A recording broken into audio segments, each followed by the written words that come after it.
Good morning students.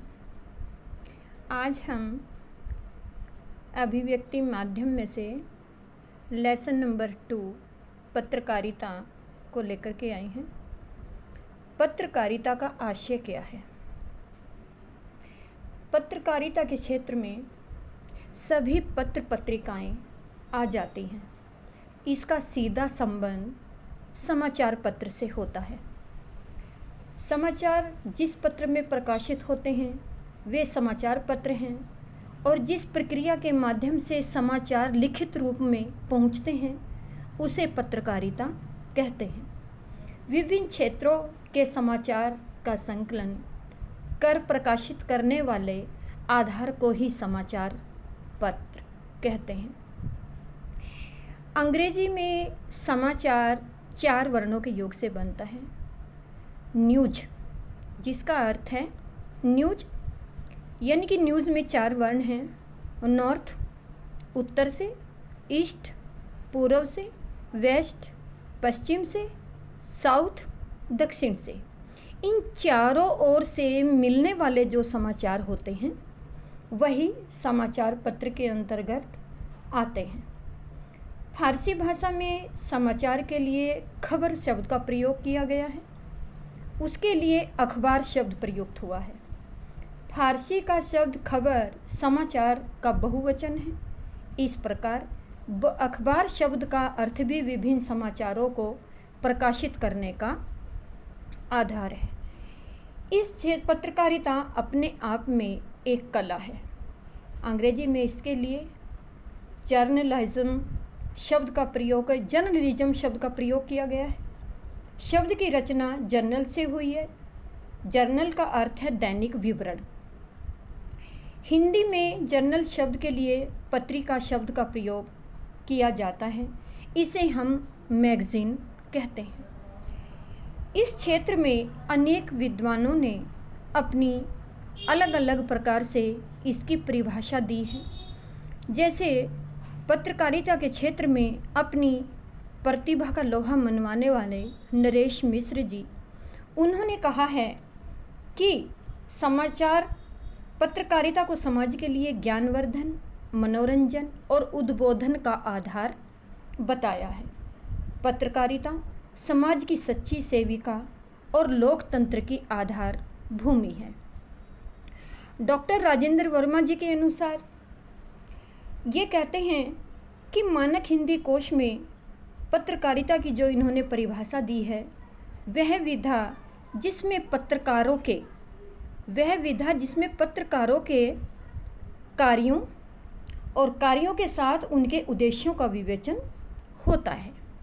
Number 3, Mahatma Gandhi ने पत्रकारिता के व्यवहार पक्ष को रखते हुए परिभाषित किया है।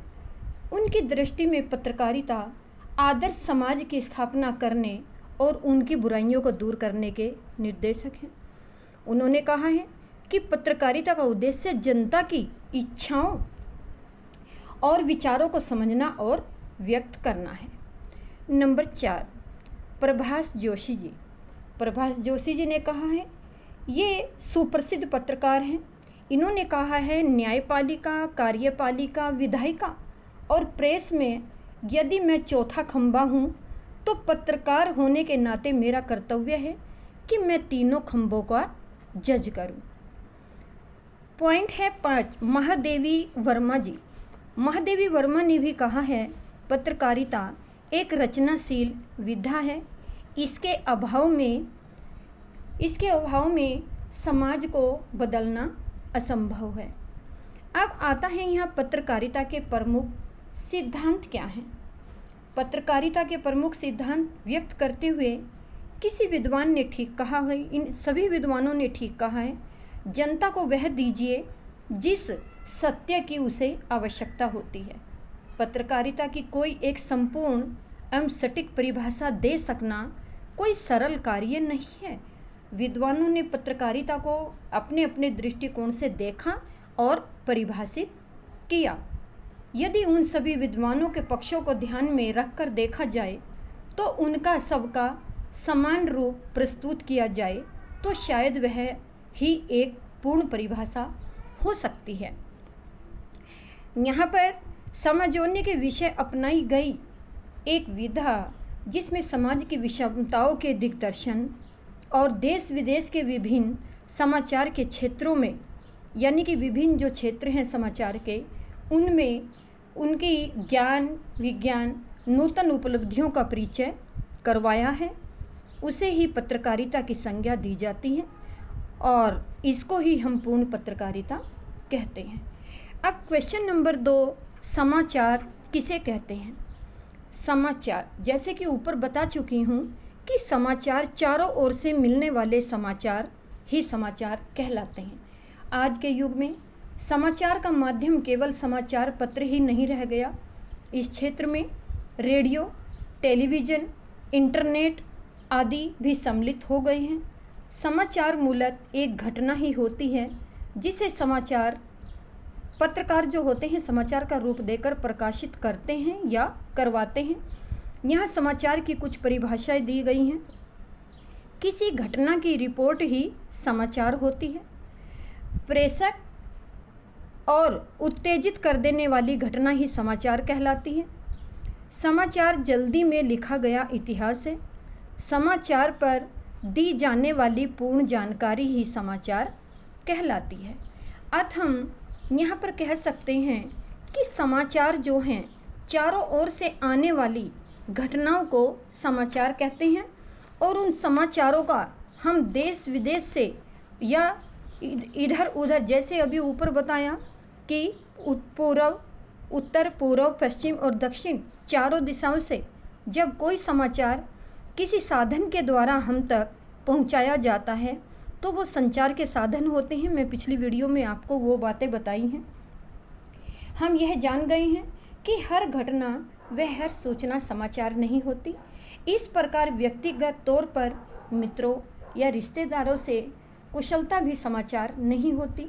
समाचार व्यक्तिगत या कुछ लोगों के लिए नहीं, अपितु वे हजारों लाखों पाठकों, श्रोताओं व दर्शक के लिए काम करते हैं।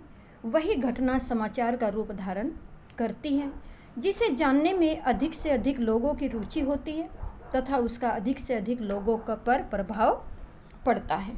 पत्रकार और समाचार संगठन ही किसी भी समाचार के चयन, आकार, उसकी प्रस्तुति का निर्धारण करते हैं। यही कारण है कि एक समाचार किसी के लिए अधिक महत्वपूर्ण होता है तो किसी दूसरे के लिए वह गौण होता है। इसका अर्थ हमें यह नहीं समझ लेना चाहिए कि समाचार की कोई एक परिभाषा नहीं दी जा सकती। किसी घटना, समस्या या विचार में कुछ ऐसे तत्व भी होते हैं कि उसे सभी समाचार के रूप में अवश्य ग्रहण कर लेते हैं। मान लीजिए समाचार किसी भी ऐसी ताज़ी घटना, विचार या समस्या की रिपोर्ट है जिससे अधिक लोगों की रुचि हो और जिसका अधिक से अधिक लोगों पर उसका प्रभाव पड़ता हो। नेक्स्ट वीडियो, ये 2 क्वेश्चन मैंने आपको समझाए हैं। तीसरा क्वेश्चन है आपका समाचार के प्रमुख। बच्चों अगले क्वेश्चन मैं आगे वाली वीडियो में करवाऊंगी।